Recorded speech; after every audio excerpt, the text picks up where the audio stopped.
बिस्मिल्लाहिर्रहमानिर्रहीम। अस्सलाम वालेकुम नाज़रीन, आप यूट्यूब चैनल देख रहे हैं। मैं इमरान खान हूँ। इमरान खान साहब की मेडिकल रिपोर्ट के हवाले से अलग अलग तरह की बातें हो रही। पाकिस्तान तहरीक इंसाफ की जो लीडरशिप है वो कह रही है रिपोर्ट ठीक है, इमरान खान साहब की आंख के अंदर बेहतरी आई है। रिपोर्ट भी यही कह रही है, जबकि इमरान खान साहब की फैमिली और उनके जो ज़ाती मुआलिजीन हैं वो अभी तक मुतमईन नहीं है। और तीसरी तरफ वो लोग जिन्होंने ये दावा किया कि इमरान खान साहब की आंख की बिनाई बिल्कुल ख़त्म हो गई है, उनका दावा अपनी जगह पर मौजूद है। अब आप इन सारी चीज़ों को इकट्ठा करें ना और एक बिगर पिक्चर आप इसकी देखें तो हुआ क्या।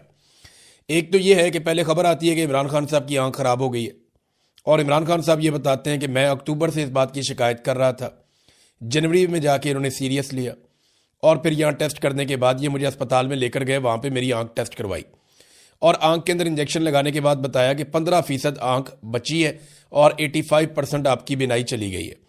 और इमरान खान साहब ने ये भी बताया कि बाकी भी चली गई थी। अब ये रिपोर्ट होता है सलमान सफदर साहब की रिपोर्ट में, और ये सुप्रीम कोर्ट ऑफ पाकिस्तान के अंदर जमा करवाया जाता है, और इसके पीछे भी मेडिकल रिपोर्ट्स का अमल दखल होता है। अच्छा, इसके बाद क्या होता है कि अफसार आलम साहब आते हैं। अब अफसार आलम साहब कौन है आप जानते हैं, मिलिट्री एस्टेब्लिशमेंट से उनका क्या ताल्लुक है, नून लीग की हुकूमत से उनका क्या ताल्लुक है, वो खुद हुकूमत है, आप जानते हैं अच्छी तरह। तो अफसार आलम साहब आकर ये दावा करते हैं कि इमरान खान साहब की आंख की बिनाई बिल्कुल चली गई है। अब कुछ और भी जो टाउट्स हैं वो आते हैं, वो भी दावा करते हैं कि इमरान खान साहब की बिनाई बिल्कुल चली गई है। अब बराह रास्त खबर तो या तो पाकिस्तान की मिलिट्री एस्टेब्लिशमेंट के पास है या उन डॉक्टरों के पास है जो चेक कर रहे हैं। बराह रास्त कोई खबर ना तो इमरान खान की फैमिली के पास है, ना उनकी पार्टी के पास है, ना हमारे पास है, क्योंकि मौका ही नहीं मिला इमरान खान को मिलने से। जो ज़राए के हवाले से खबर आती है वो हम आप तक पहुंचाते हैं, लेकिन उसमें भी वो खबर वहीं से जनरेट हो रही है जहां से पाकिस्तान की मिलिट्री एस्टेब्लिशमेंट चाह रही है। इमरान खान साहब तक बराह रास्त एक्सेस तो बड़े अरसे से इन्होंने बहुत ज़बरदस्त तरीके से कंट्रोल की हुई है। अब जो ज़ाती मुआलिजीन है इमरान खान साहब के या उनकी जो फैमिली है, वो ये जो मौजूदा रिपोर्ट है इसके ऊपर मुतमईन नहीं है। इस रिपोर्ट में कुछ चीज़ों की कमी भी है। यानी मेरी एक एक्सपर्ट से बात हुई, वो यहाँ पे आई स्पेशलिस्ट हैं बरतानिया में, डॉक्टर कामरान आफ्ताब अहमद, FRCS भी हैं, और ये रेटिना स्पेशलिस्ट हैं जो बीमारी इमरान खान साहब को है। उन्होंने कोई नुक्ते उठाए, उन्होंने कहा जी रिपोर्ट अधूरी है। यानी इस रिपोर्ट में मरीज से मुतालिक 20% मालूमात भी नहीं है, बल्कि रिपोर्ट में ऐसी चीज़ें लिख देंगे। वो पॉलिटिकल लोगों से भी हमने मुशावरत की, उनको बुलाया, उनको बताया ये गैर ज़रूरी है, मेडिकल रिपोर्ट के अंदर ये चीज़ें नहीं होती। लेकिन यहाँ पे ये भी बताया गया कि जनाब वो बैरिस्टर गौर और अल्लामा राजा नासिर अब्बास साहब से भी हमने उनको भी बताया और डॉक्टर्स को भी बताया, तो ये चीज़ें गैर ज़रूरी हैं। ये मेडिकल रिपोर्ट के अंदर ये चीज़ें नहीं होती है, प्रोफेशनल मेडिकल रिपोर्ट ये नहीं है। हाँ, ये बनाई गई है सुप्रीम कोर्ट ऑफ पाकिस्तान को मुतमईन करने के लिए, तो वो फिर रिपोर्ट उन्होंने ऐसी बनानी थी। बहरहाल जो डॉक्टर से मेरी बात हुई, उन्होंने 2-3 चीज़ें बताई। उन्होंने कहा एक तो ये रिपोर्ट ही मुकम्मल नहीं है, इसमें जो आई प्रेशर है उसका जिक्र ही नहीं है। जो ड्रॉप्स डाले जा रहे हैं वो आई प्रेशर को हैंडल करने के लिए, कंट्रोल करने के लिए डाले जाते हैं, लेकिन इस पूरी रिपोर्ट में कहीं पे आई प्रेशर का जो एक उनकी आंख के अंदर जो एक प्रेशर जनरेट हो जाता है उसका दबाव का कहीं पे कोई जिक्र नहीं है। ये 10 से 20 तक मैक्सिमम होना चाहिए, इससे ऊपर नहीं जाना चाहिए, तो इसके बारे में कोई तस्करा नहीं है। दूसरा, उन्होंने कहा कि जितनी नज़र एकदम ठीक हो गई है ये पॉसिबल नहीं है। वो कहते हैं जी मैंने अपने पूरे करियर में ऐसा कोई केस नहीं देखा। वो ये कहते हैं कि अगर पहले 85% आंख खराब होने का दावा किया गया और बाद में ये दावा किया गया कि 70-80%, कुछ लोग 95% कह रहे हैं कि आंख ठीक हो गई है, तो ये दोनों दावे आपस में मैच ही नहीं करते। ये ह्यूमनली और साइंटिफिकली वो कह रहे हैं जी पॉसिबल नहीं है। मामला या तो पहले वाली रिपोर्ट इनकी झूठी है और गलत है, या ये वाली जो रिपोर्ट अब आई है ये झूठी है या गलत है। ये बात जो है वो डॉक्टर्स का कहना है। इमरान खान साहब की फैमिली और उनके जो ज़ाती मुआलिजीन है वो तो मुतमईन नहीं है। सलमान अकरम राजा साहब ये कहते हैं कि डॉक्टर कुरैशी जो गए थे वो हमारी रिकमेंडेशन के ऊपर गए थे, पाकिस्तान तहरीक इंसाफ की, और डॉक्टर कुरैशी भी यही क्लेम कर रहे हैं कि अब इमरान खान साहब की आंख के अंदर बेहतरी आई है और मजीद बेहतरी भी आ सकती है। तो ये तो बड़ी अच्छी बात है। देखें, अगर इमरान खान साहब की आंखें ठीक हो रही हैं और उनकी आंख के अंदर जो बिनाई का मसला है वो सॉल्व हो रहा है, तो इससे ज़्यादा बेहतर बात कोई हो नहीं सकती। मैंने लोगों को बड़ा इस्तराब में देखा, बेशुमार लोगों ने मैसेजेस किए, नौजवान मैसेजेस करके कह रहे थे कि हम अपनी आंख देना चाहते हैं इमरान खान साहब को, डोनेट करना चाहते हैं। हालांकि इसमें डोनेशन नहीं हो सकती इस बीमारी में, लेकिन नौजवान ये कह रहे थे।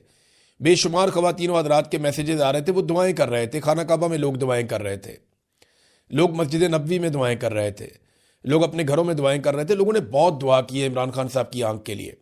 अल्लाह रब्बुल इज़्ज़त दुआओं का सुनने वाला है।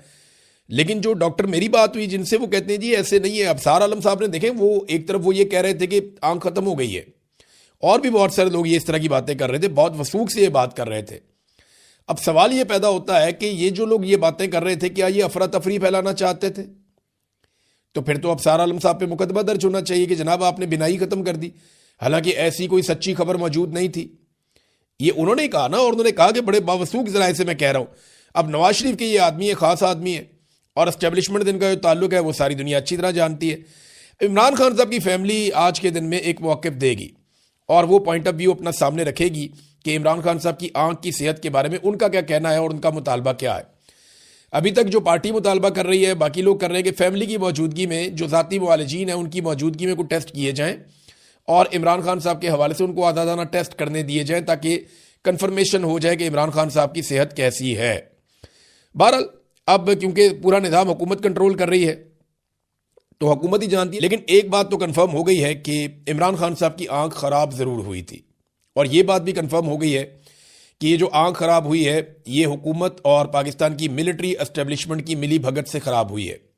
अब ये इन्होंने जानबूझकर बदनीयती से ख़राब की है या इनकी नाअहली है, ये समझ नहीं पाए। ये चीज़ें तो इंक्वायरी हो तो पता चलेगा, लेकिन इंक्वायरी पाकिस्तान में अब कौन करेगा? यानी आसिम मुनीर साहब इमरान खान साहब को कंट्रोल करते हैं तो उनकी इंक्वायरी कौन करेगा या कौन चेक करेगा? मिलिट्री एस्टेब्लिशमेंट का आपको पता है पाकिस्तान में तोती बोलता है, ताकत उनके पास है। आज तो ये किसी को जवाबदेह है ही नहीं। दूसरी जानब जो पाकिस्तान तहरीक इंसाफ का एहतजाज चल रहा है वहाँ पे कुछ तादाद लोगों की बड़ी है स्वाबी में, कुछ और जगहों पे लोग एहतजाज करते हैं फिर चले जाते हैं, सड़क बंद करते हैं फिर खोल देते हैं, तो मुख्तलिफ जगह पे अलग अलग तरह का एहतजाज चल रहा है। पार्लियामेंट के बाहर से जो बंदे गिरफ्तार किए गए थे पाकिस्तान तहरीक इंसाफ के, उनमें 2 MNAs और 4 MPs के ऊपर मुकदमा दर्ज किया गया है। और जो मुकदमात उन पर दर्ज किए गए हैं ज़रा उनकी नौइयत आप चेक करें। जो MNAs हैं और MPs हैं उनके पास इक़दाम कत्ल के, दहशत गर्दी के और पुलिस एहलकारों पर फायरिंग के, यानी रेड जोन में फायरिंग हो गई, किसी को पता ही नहीं चला, हंगामा आराई, पुलिस एहलकारों पर फायरिंग, असला छीन लिया, संगीन नतायज की धमकियां, इक़दाम कत्ल, दहशत गर्दी। ओ भाई ये कौन से वाक़यात हो गए इस्लामाबाद में जिसका किसी को पता ही नहीं चला? रेड जोन के अंदर फायरिंग हो जाती है और किसी को पता ही नहीं चलता। ऐसे बेवकूफ़ हैं, मुकदमा बनाते हुए भी नहीं सोचते, वो बनी बनाई तहरीरें पढ़ी हैं, पकड़ के बंदों के नाम डाल देते हैं। अब उसके अंदर जो MNA शफकत ऐवान है, पता चला जी वो भी इसके अंदर है, MNA उमर असलम वो भी इसके अंदर है, और कुछ MPs हैं जिनमें रिफत शाह, सरफराज डोगर, मलक असद और तैयब राशिद, ये 6 लोग गिरफ्तार हुए पाकिस्तान तहरीक इंसाफ के। इनके ऊपर जनाब मुकदमात डाल दिए गए हैं। अब नाज़रीन पाकिस्तान तहरीक इंसाफ की ना एक बड़ी अजीब सिचुएशन बन गई है। एक तो देखें वो एहतजाज कर रहे हैं, वो एहतजाज जिस तरह का कर रहे हैं वो एहतजाज में गिना ही नहीं जाता। यानी पार्लियामेंट हाउस के अंदर जाकर बैठे हुए हैं वहाँ पे और कह रहे हैं जी हमारा धरना है।